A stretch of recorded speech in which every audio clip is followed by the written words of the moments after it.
So his spine stayed at the same percentage for many years. And I think all of a sudden he went through a growth spurt and he went from like, I don't know, 38% curvature to like 80 something curvature. And we had a new orthopedic as part of the SMA clinic and he suggested it. And, you know, it's a huge surgery. So I was nervous about doing it. We talked about the pros and cons of doing it. And ultimately we just felt like this is what's going to be best for Alex. It was to the point where his body jacket wasn't keeping him comfortable. And so if he wasn't going to be comfortable, then we had to do something about that. And so we decided to go forward with the back surgery. They told me they would put 8 pins in his head and then put him in traction for 5 weeks. I think it was supposed to be 3 weeks originally, and then it ended up being 5 weeks. And that they put like a weight on it, and you have the halo, and try to stretch out the spine as much as possible before you put the rods, because you want to make the spine as straight as possible before you put the steel rods in. Like, okay, I get that. Thinking pins, okay, no big deal. Pins are fine. And then when he came out of that initial surgery, and it's like a 5-minute thing where they put the bolts in, okay? They're really bolts. I mean, they're not huge, but when you see them going through your son's skull, you're going, oh my God, he has like Frankenstein bolts in his head. But I always look at his heart rate, and his heart rate's good, which means he's comfortable. So it's not hurting him. It hurts me to look at it, but it's not hurting him, and that's what I had to focus on.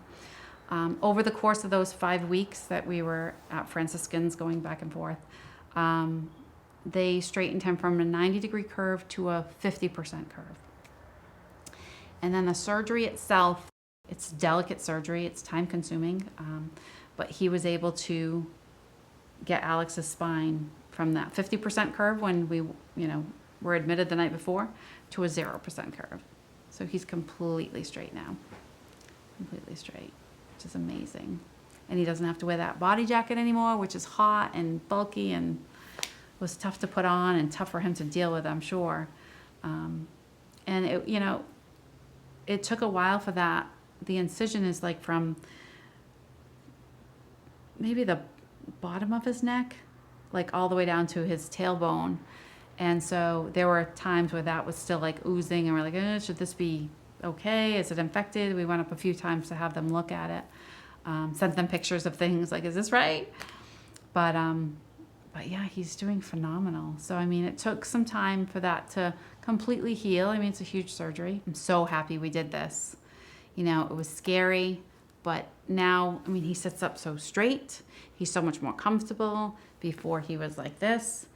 And they said, if you want to know how it is to breathe with scoliosis, especially when you get really far over, if you bend forward and try to take a deep breath, you can't, because you're like crushing your chest. That's how it feels for them to try to breathe. So now he can, I felt afterwards that respiratorily, he seemed so much better. Like, again, like it was like things had opened up. You have the storm has passed, we went through it, and wow, this was really a good thing. This is the gift that Alex gives us, that he reminds us every day to be grateful that we can breathe on our own. I mean, how simple is that we take that for granted. I mean, who doesn't? But when you know Alex and you know he can't, you're like, this is something I should be grateful for, that I can breathe on my own.